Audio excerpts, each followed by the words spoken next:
Quarta-feira, 18 de março de 2026, aqui Maurício Tolentino. Você já parou para pensar na conexão entre os seus olhos e a sua boca? Normalmente a gente só consegue falar com clareza daquilo que a gente enxerga bem. Quando a nossa visão espiritual está embaçada pelas preocupações ou pelo desespero, a nossa boca se enche de murmuração. Mas quando os nossos olhos são abertos para a grandeza de Deus, a primeira coisa que destrava é a nossa voz para o louvor e para a bondade. Hoje a igreja faz memória de Cirilo de Jerusalém, bispo e mestre na fé que dedicou a sua vida a dar instruções claras aos novos cristãos. Ele ajudava a abrir os olhos e a soltar a voz daquela nova geração para confessarem a verdade. O evangelho de hoje nos mostra exatamente Jesus fazendo isso na prática. Ele abre os olhos de 2 cegos e logo em seguida solta a língua de um homem mudo. Quando Jesus passa, a luz entra e o silêncio do sofrimento acaba. As leituras de hoje são o Salmo 146, Isaías 60, de 17 a 22 e Evangelho segundo Mateus, capítulo 9, de 27 a 34. O Salmo 146 repete o nosso clamor destes dias. O Senhor abre os olhos aos cegos. Em Isaías 60, Deus faz uma promessa escatológica e poética sobre a luz. Ele diz que seu povo não precisará mais de astros para se guiar. O sol nunca mais será a luz durante o dia, pois o Senhor será a sua luz perpétua e o seu Deus será a sua glória. É a promessa de que o próprio Deus será a lente pela qual enxergaremos a vida. No capítulo 9 do Evangelho de Mateus, 2 cegos seguem Jesus gritando: "Tem compaixão de nós, filho de Davi." Jesus entra em uma casa, vira para eles e faz a pergunta decisiva: "Vocês creem que eu posso fazer isso?" Eles dizem que sim. Jesus toca os olhos deles e diz que se faça com vocês conforme a fé que vocês têm, e a visão deles é restaurada. Logo depois trazem a Jesus um homem mudo, possuído por um demônio. Jesus expulsa o mal e o homem começa a falar. A multidão fica maravilhada, mas os fariseus, com os olhos perfeitamente saudáveis, mostram a sua cegueira espiritual dizendo: "É pelo maioral dos demônios que ele expulsa os demônios."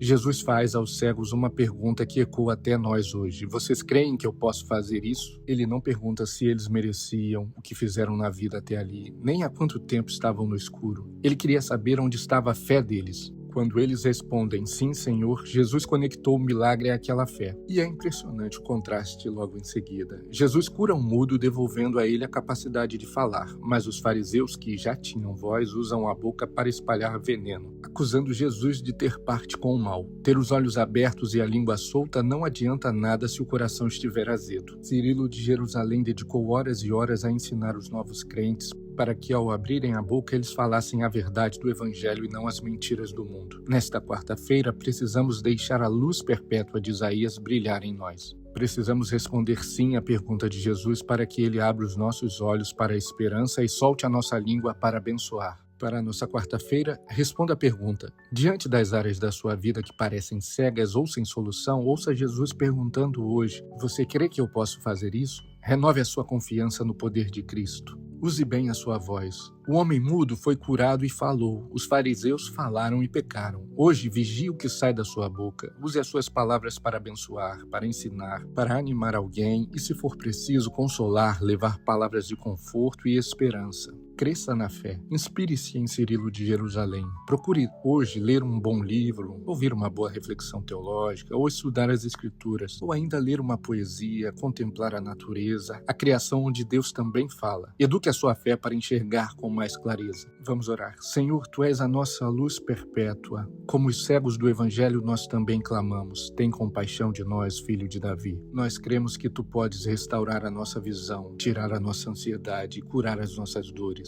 Faça-se conforme a Tua graça e a nossa fé. Assim como soltaste a língua do mudo, destrava a nossa voz para testemunhar o Teu amor e para promover a paz. E dá-nos a sabedoria de mestres como Cirilo de Jerusalém, para que possamos conhecer a Ti cada dia mais. Amém. Uma quarta-feira de olhos e bocas abertas para Deus. Creia e testemunhe.